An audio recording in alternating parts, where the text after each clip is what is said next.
what do you think is like one of the biggest myths out there that you want to bust right now? The myth is that we're going to experience a 20 to 30% crash in the next 5 years or something like that.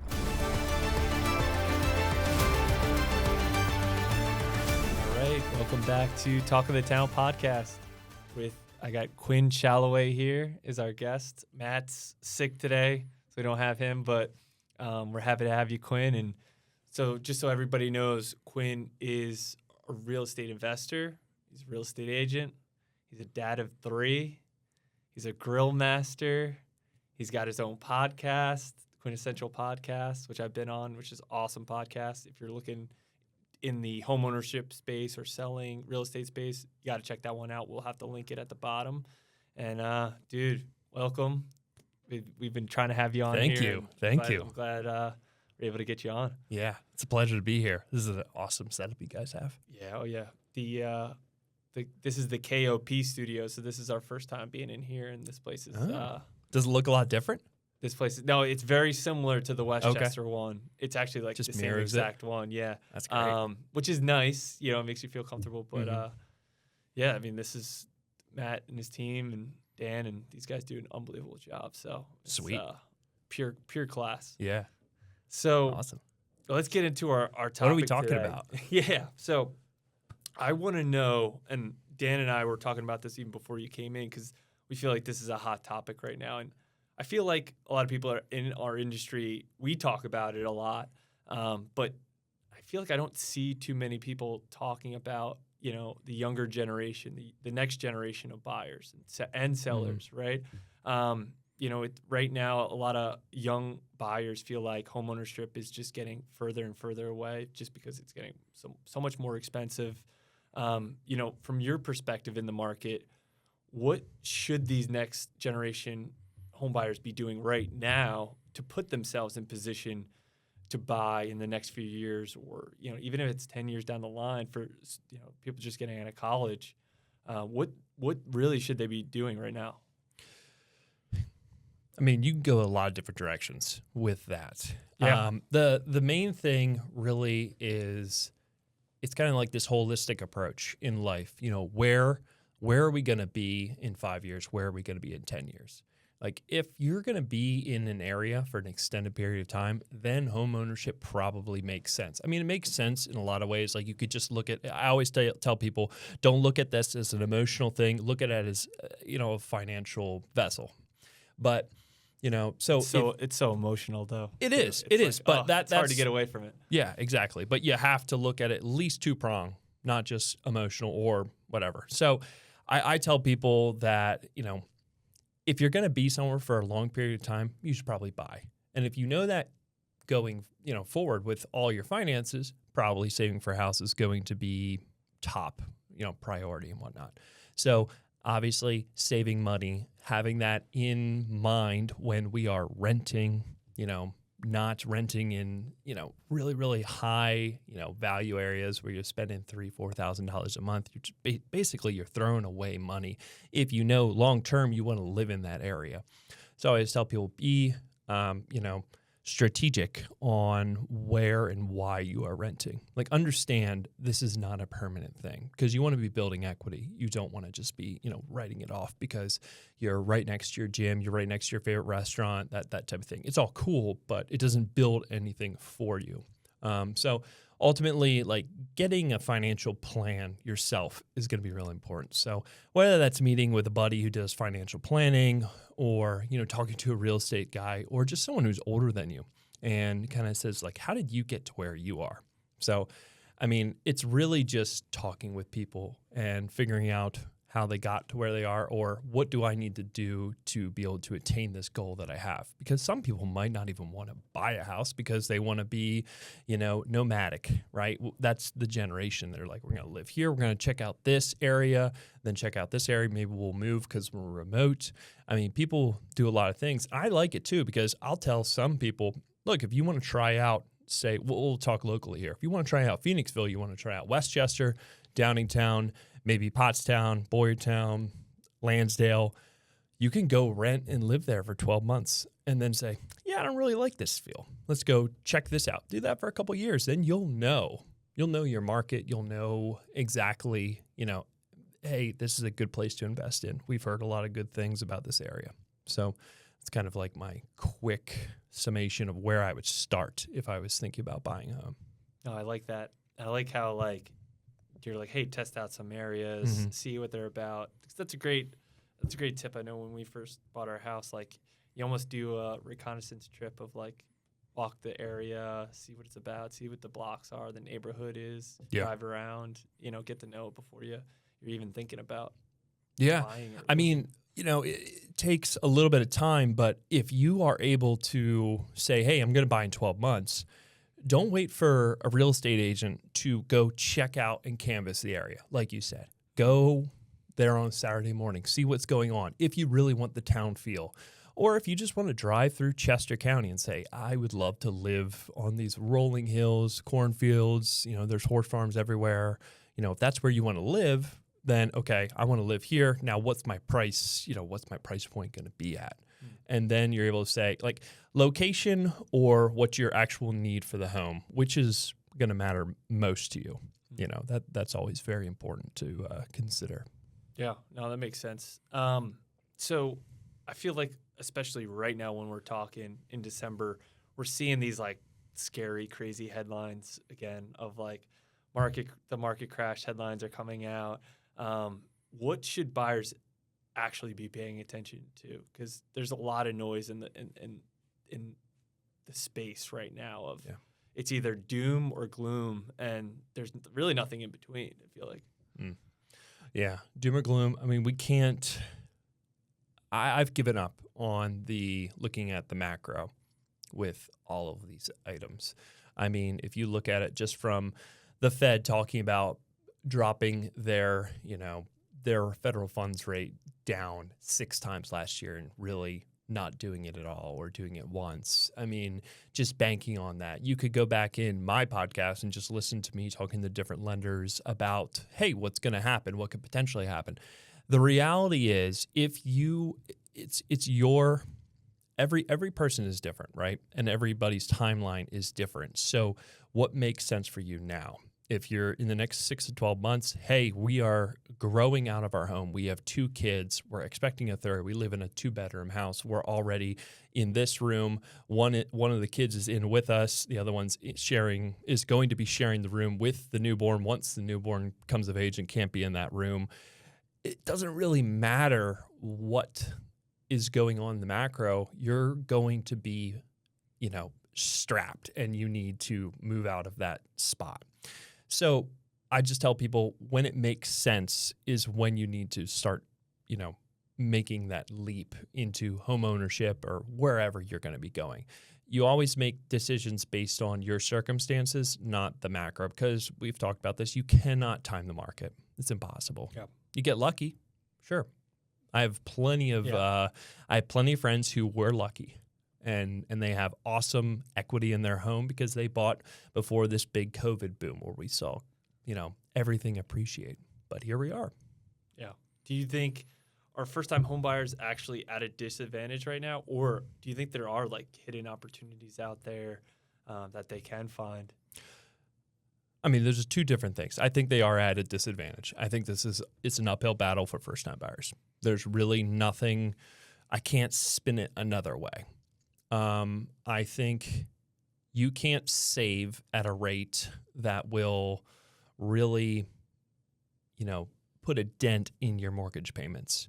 I have a couple clients right now where, hey, we're aggressive savers. We're going to be able to save 10 to 20 grand in the next 3 months. That's when we're going to buy it. I told them, I was like, well, if we can find you a property today and you can, buy that property, you could do a recast in 3 months. And if you really want to see, but I always tell them, I'm like, let's talk to the lender. Let's game it out. Let's see what happens if you put $20,000 down now and $20,000 more down and see how the impact is. And a lot of times it's not much. And I think that frames it, okay, if we're buying the next 12 months, we got to get started at least looking at different homes because you never know when that opportunity is going to come. So with first-time buyers, I tell them, look, you're not going to always get 100% of what you want. You're not going to get your parents' home. Yeah. That's unfortunately, I think what ends up happening is either they are renting or maybe they're living with parents because they're saving money because they want to buy a house. Which is smart. It is very smart. Great idea. Yeah. But they're living in a home that their parents are 20, 30 years ahead of them. And I always tell people, like, do not try to come up with, the standard of living that you are experiencing right now living with parents, because they are well ahead of you in their financial, journey. So just understanding that, again, this first home you buy is a vessel for your, financial independence or whatever that may be. Like, it's going to appreciate over time, that type of thing. Like, you will have your chance at your next home, your step up home.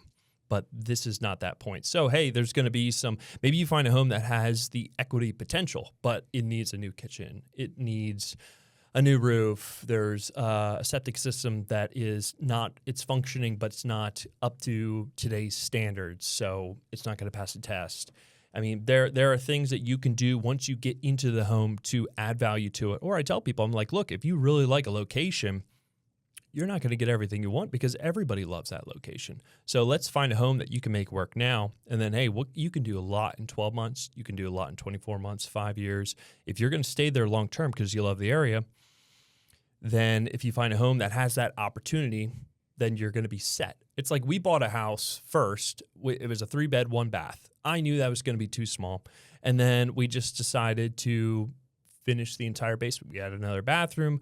We added a whole nother living space, new laundry room, and that is going to work for our family. It's going to extend our stay at this home for another, 5 years. If we have another kid, might have to pull the trigger a little sooner. Circumstances change. And that's the hardest part about all this. It's like your life happens along with these decisions. Sometimes you need to pivot. Yeah. No, that's great advice. And do you, I think you kind of answered this, but I want to dive a little deeper into this. Let's dive. So a younger buyer, should they be thinking about just their first home, or should they be thinking about, like, hey, is this going to be versus a forever home? Like, how should they look at that? Like, should they look at it, hey, let's just get into a property, start building the wealth, not look at the forever home? Or is that a case-by-case basis? How would you kind of go about that with the client? I think that when it's case-by-case ultimately. I always tell people, look, when you're buying your first home, that is the least amount of money, in theory, that you're going to be making. So if it works now, it'll definitely work later, and that income's going to keep going up. So do I want to build on to or renovate the property that I'm living in, or am I going to just bank and sell this property, use that equity that I just had, and then buy the next one? I think that it's really, you need to understand the type of person that you are. Are you the type of person who can live in construction and live in that forever home that's going to take a lot of time to basically make it what you like? Or are you the type who needs it to just be move-in ready? I mean, if you've got 2 kids that are under 2 years old, can you really be in, construction? It's like, yeah, you probably just need to buy some type of home that works. The square footage isn't super high, but we don't have, dust everywhere because the contractor was in, earlier in the day. Now you're just getting back. So I think that's pretty hard to buy a forever home to start, because if you're going to buy a forever home, there are so many attributes that, me and my wife, Erica, we talk about what our forever home is, and it's a laundry line list of That's things always that we fun. want. It is so fun. And I feel like, if I was to buy that home right now and not sell my home, because I don't want to sell my home, I'd prefer to rent it out at some point. So now I've got great equity, but I refuse to tap that equity because I'd prefer it to be a rental. It's like, so we need to save to a point, but I still feel like we're going to be in a situation where we're going to need to put some of our liquidity into the home after we buy the next home. But for me, it's like, I want land. I want like 7 acres. She wants a rolling ranch. So, my goodness, it's gonna be a little bit of time here. Yeah, that'll be fun. Yeah, it'll be awesome. Yeah, but it's like, we understand the goal. I think the forever home thing, it's not always gonna.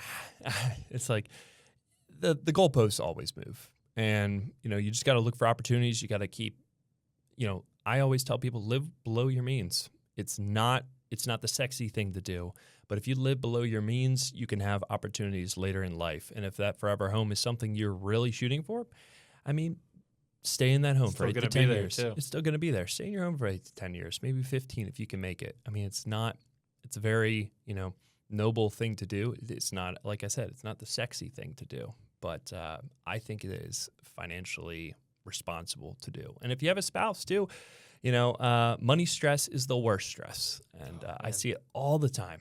We deal with even divorces. It's like, it's a lot about money a lot of times. Yeah. So it could rip people apart very easily. Yeah. It's sad. But then I like those answers because I feel like that's a big topic of people. Like, where do you start? Yeah. Do you do a starter home? Do you just go for? Do you save more and then just go forever home? But the thing is, if you keep waiting to get to the amount of, because at the end of the day, we are a generation that looks at what is the monthly payment, and hopefully you are. Yeah. Hopefully. Yeah, and if you want to get to this, you want to get to your dream home, and you want to get to your monthly payment. Well, we can't just, again, getting back to the point, you just can't save at a rate that is competitive with the appreciation of the area that we live in. So you're just going to be stuck on this, this hamster wheel, just trying to get to that point, and then eventually just going to be like, shoot, like, what are we doing here? Like, we should have just bought 5 years ago and have an asset that we can leverage. I mean, there's ways to do it. I mean, the hardest part right now I see with a lot of, the first-time buyers that are becoming first-time sellers is, how do we buy this next home without being homeless? No one ever ends up being homeless, but it can be very stressful. And there's a lot of ways that you can leverage that equity that you have without, offering a sale and settlement contingency if you have a lot of equity. I mean, we could talk about that, but again, it gets back to, who you're working with and, how the different strategies can help you attain whatever the goal you have. Yeah. To kind of, I know you've mentioned this a little bit, but is renting for a few years and then like investing that money, so it is appreciating, like, is that a smart strategy for some people? Like, if they're not sure what area they want to live in, or they're not sure what they want to buy, or they might not have enough, like literally might not have enough. Is it smart to take that money and invest that difference and kind of just, at least you're keeping up, hopefully? Yeah. Oh, I love that. I mean, I don't think that's it. Even the way you frame it, it's like, yeah, that's obvious. You don't need to just automatic, unless you are like, hey, we got pre-approved in this price point right now, and I know I'm going to live in this community for 10 years. Then that's a different conversation. Again, if you don't know where you're going to live, you just graduated college, you have some money, but you're not 100% sure. I don't love the job. I see this as more of a lateral shift eventually where I can make a couple extra bucks. Then it doesn't make sense, because like we talked about, we lived in our first place, we lived in Prospect Park in Delaware County. Our next place was in King of Prussia. Now we're in North Coventry. So we've jumped around the 3 different counties in the last 8 years. And I would never buy in every one of those counties. I'd never buy in those places. But you got to figure out where you want to live. It's, because then you're stuck. Like, we can't, again, like, what is the national average appreciation of, homes? It's right around 4%. So you're still going to be stuck in there, or you're going to be bringing some money to the table, and then you're kind of stuck. So I always tell people it's a good way to just, hey, you're here for 8 to 10 years. Maybe you can get out, or hey, circumstances change, so then you need to move. But right. I'm saying, as a good marker, tell yourself 8 to 10 years you're going to be staying in your property. So yes, renting is good. Yeah. I have no problem with someone renting as long as they understand why they're doing it. That's it. Yeah, no, I that 8 to 10 years is a great marker, a great indicator, and you have to have that strategy. Like, if you're not going to be there, if you're only going to be there 3 years, that's the strategy. Like, you're going to lose. It's not 20. The appreciation's not going to be 10% a year, like you said. So, is it actually harder today to buy a home, or is it just different? Then what? Just the regular market. Like, is it actually, everyone says like, oh, it's so hard to buy a home today. Is it like actually that hard, or is the market and things just rates and everything just different? Like Different from the rates being in the 3%? just your normal market, right? What is a normal market? I have been in real estate for 8 years, and I feel like I have not experienced a normal market. So it's like, do you want to, I don't know. I think that it can be hard in any market. I think that the more planning you do ahead of time is going to make the process easier. It's not going to make it less stressful. I think that there's always going to be frustrations. I have these first-time buyers right now where we just have hit some bad luck. Like we put an offer in on a property that worked perfectly for them. It did have a septic, it had a sand mound, and the sellers in that case just bought it 5 years ago. And I know the septic guy who did the inspection. It passed then, but it failed for them. So they had to walk away. Luckily, it's like that's a risk of, putting in offers. Like you're going to spend some money, maybe not buy the house, but that's okay. You're protected. And then they went into another house, and we just couldn't come to terms in the negotiation period of the inspection report, and seller just kind of went AWOL. But I feel for these people, right? Yeah. And it's like it's going to be hard. So yeah. It's going to be hard. I don't think that I'm still having a lot of success with first-time buyers, though. So if you are determined and this is a part of your financial plan, don't let the headlines sway you on not buying a house. And don't listen to family and friends who, bought a house at a certain point and their house is worth a whole lot more, and they tell you, oh, you should do this or that. Like, you're working with people who are in it every day. It's their industry, and they can give you the guidance that you really need. Again, it comes down to what your financial plan is. Like if renting or owning right now is going to be, your way of going. Yeah. What's something you wish every 25-year-old knew today about real estate? What is something? Because you're just out of college, you're you're getting your first job, or you're starting your second job. You're starting to get you're in the mindset of like, okay. I think the one thing buying a that house is on the. It just kind of comes down.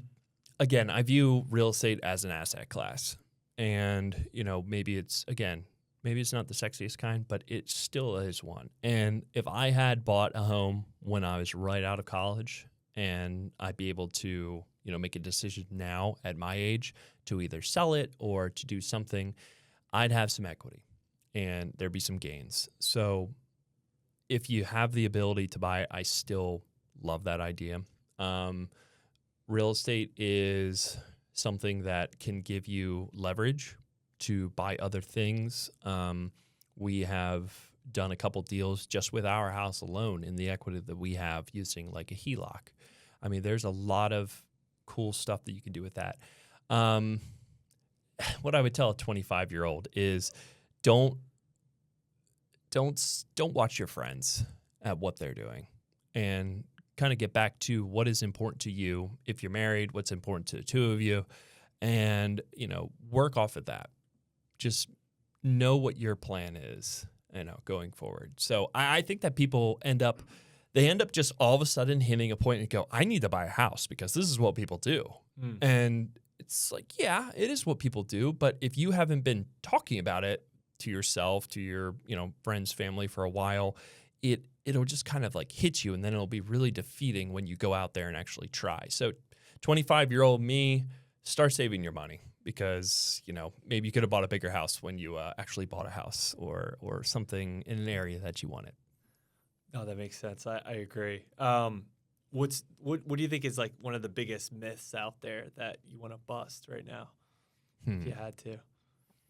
A myth? Yeah, myth in real estate. Myth in real estate. I probably should have been pre-screened for these questions, man. I wanted to get you on your game here. The biggest myth about real estate is, there's a lot out there. A lot of myths. The myth is that we're going to experience a 20 to 30% crash in the next 5 years or something like that. And the reason why I think that is just false for our area is you got to look at the job market in this area. Fintech, pharmaceutical, medical. I mean, these are all jobs that will be around no matter what. And it's always growing. It's also, in order for a market crash to happen, we would have to have so much inventory out there. We don't have a lot of inventory. We probably have like 1 to 2 months worth of inventory. I think 6 months would be considered a buyer's market. And if you go to 12 months, then hey, that's probably where there's so much leverage on the buy side that people will be, selling their homes for a lot less. I kind of want to work into another myth that I have. Let's hear it. And 20-30% is also like such a ridiculous drop. Yeah. Too. Like, oh my gosh, it didn't even drop that much in 2008, the whole financial crisis. To see it drop that much would be pretty insane. Yeah. What was the other one you had for us? My myth would be, my myth would be that you can definitely buy a home with 3% down, and you should definitely do that. In my opinion, it's going to be really hard. And, as all the lending laws changed and we tried to make more homeowners with some of these products out there, we got away from the 20% down. And I think that, I don't know, you could probably tell me what was the average, down payment last year. Was it under 10? It's about 10. Yeah, it's about 10. I would always say it's for first-time home buyers. Yeah, exact. I don't love that personally. I mean, again, it comes down to what makes sense, if it does make sense. But I see people buying $600,000 homes with 3% down, and their payments are $5,000-$6,000 a month. But hey, they could get pre-approved for it. So that really, it tugs at like the morality of some of these situations, and we get back to, hey, where's the worst financial stress? I mean, where's the worst stress in a relationship or just on your life? And that's financial. These are hard times. There's a lot of, affordability is one of the biggest topics right now. And I always, push back. It's like, 3% down, you can buy a home. You see everybody. If you're on Instagram, you can see, you don't need much money to put down on a house or whatever. It's like, yeah, sometimes, but. Yeah, it depends. Yeah, it really depends. Depends on the situation. But if you can and you can leverage the bank's money and have them take on the risk. Yeah. If you're worried about that, then maybe it does work. Keep some extra. Yeah, I think if you're able to find a home in an area where it's sat for a little bit, and then you can be competitive with a 3% product, then it's great. I think the hard part is it's just like when you're out there competing in these really competitive markets, what ends up happening is they just drive the price up for other buyers. And it can be, it's great for sellers, but that's a great point. It's very frustrating. That's a great point. It's like, you have a buyer they're putting 20% down, and then some, FHA buyer has an escalation clause, $50,000 over what ours is. And I'm like, yeah, but these are totally different offers. Like ours is definitely going to make it to the table. Sure. So that's kind of one of the bigger frustrations as an agent that I see. It's like, these are apples and oranges. These are not the same thing, but now I'm being leveraged because it's a seller's market. And sometimes, the seller is willing to take the risk, but we have to be okay with that. Yeah, no, that makes sense. What separates the buyers who you're working with, like the ones that actually make it happen versus the ones that are just struggling and you know what, they ended up buying years later, or they end up not buying, or they're still looking? Well, I screen a lot of my buyers to make sure that they are serious about doing this. If you're serious about buying real estate, we'll get it done. That's really all it comes down to. If you're out there looking at homes, you're submitting offers, it's going to happen. It's going to happen for you. If you are going out there willy-nilly, you're not, communicating with your lender, communicating with your agent on different opportunities. It's also a lot harder to sell as an agent when you can just kind of feel when people aren't as vested in it. And, maybe it's a personality thing or another, but if you're not fully committed to buying a home, you will spin your wheels for a very long time. And you wonder, why didn't we buy? Why weren't we successful? Why did we end up just going back to renting? And it's like, well, it's a couple of things, but, are buyers going to be willing to taking suggestions along the way? at the end of the day, I am an advisor for these buyers, but my advice is, professional, tested. I have a lot of experience on the buy and the sell side, and also as an investor myself who's bought properties. Like, I have a little bit of an idea of how these agents work and the different types of things. Like, we're gonna have to give a little, we can take a little, but so I'd really say if you're out there and you're serious and you're willing to just take advice, and you're going to be hopefully working with someone who you trust, because there's a lot of agents out there who, hey, they need to make a couple bucks, if they do X, Y, Z, I know this is going to go under contract, that type of thing does exist in our industry.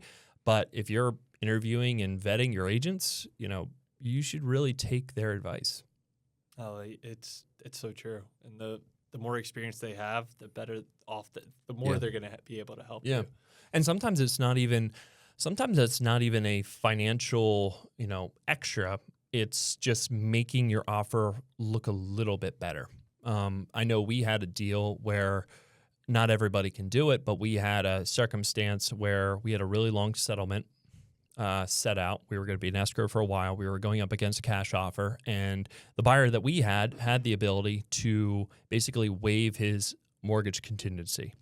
Now, that may sound scary, but we were able to do that. They understood what that meant.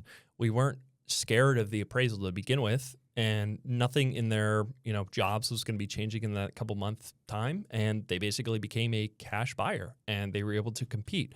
And that takes a lot of trust and understanding. I know I had a couple conversations, you had a couple of conversations, and we were able to kind of get through, hey, this is what it's going to take to do that.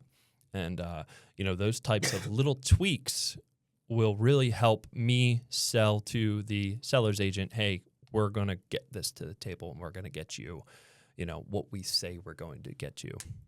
Yeah, it's scary too. Like, even if the people understand it, it is at the end of the day. Real estate is risk. That stuff. Yeah. It's there's a lot of risk in buying a home, but you're going to spend money one way or another. Yeah, might as well do it now if you like the property and it fits your bill. Yeah. What? Let's go a little bit on the seller's side. We've been talking all about buyers. How has the market changed the last couple of years for sellers, and where are we at now? Well, if you look back like 3-4 years ago, you could basically put up anything and you would just be full. I remember going to, you still see some open houses that are crazy, but I remember showing up to open houses with clients because that was the only time to work for them, or they just liked the open house feel. And there must have been 30, 40 cars. There were times, I think the most competitive offer I ever submitted, I don't know, now we're just getting so far away from this, but there was over 60 offers on this property at a $300,000 price point. So who knows what it ended up going for? I think it went somewhere in the mid fours. Jeez, how do you even get through that many offers? No, I don't know. I don't know how you do. And they were only on market for 3 days, So, I would say that there's just, again, with interest rates being at 3%, you knew you were going to have a lot of buyers. And now what I'm kind of telling sellers is, hey, we can't get greedy, but what we can do is if we price this home appropriately, there's still enough demand that we can get at least an offer to leverage another offer. So we can release some of these different contingencies that can, open up negotiations into the contract. I think that homes are, we just talked about this one buyer who fell out of contract twice. It's like, we need to know where our, traps are if we accept this offer. And it's like, just going to be more traps as, hey, if interest rates are at 6 and not 3, what's that mean? The buyer pool reduces. So there's only so much purchase power out there. So yeah, the last couple of years it's been interesting. That's why cash has been king. A lot of cash buyers. I've seen a lot of parents buying homes for kids and then doing a refinance. I feel like there's a lot of refinances going on with just that because they were in the 7s or whatever back then, and now people are starting to refinance it, or the kids are taking on that loan, paying their parents back. Smart, real smart. But yeah, exactly. And that's again, it's like having a holistic conversation with your family on, hey, we're going to buy a house, Tee it up. what's that look like? I mean, there's a lot of, people, not everybody has the same opportunities, but you got to take what you can get in those situations. It's like, you're not necessarily looking for a handout, but it's like, you could figure out, okay, we could take this money and then we could potentially pay them back in this way, in this kind of installments, whatever that interest rate is. If we borrow, from them or another handshake deal, there's ways of doing that. Other things I'm telling my sellers is when we go to market, it needs to be ready, and you got to give me some forewarning on timing of things. Like, you can't. The ones that do the worst are the ones that call me a week in advance and say, Quinn, we are ready. I was like, I talked to you 3 months ago. I would have loved to, been a part of the conversation in the, coming months. And it's almost like winging it a little bit. Yeah. And then, if it sells, it sells. And then they, are none the wiser if it sells for what they originally, were thinking. But there's a lot of times. We just had one instance where we were going to sell this property probably like right about now. And they were getting ready. I mean, super planners, these sellers. And we had one property go live in their community. And then I was like, oh, that's interesting. And I was like, it's an out of town agent, price it low. And I was like, you gotta be kidding me. But, and they're like, is our house actually worth what you were saying it is? I'm like, yes, it is. They are priced low. I guarantee you that's going to come up to at least this value. But anyway, so that went on. And then we had another one come on. It was like coming soon. And I texted them. I said, hey, are we ready to go? I have pictures that we took 2 weeks ago. Got my marketing ready to go for this coming week. Can we go coming soon now and go live to compete with them? Because I think we have a better product.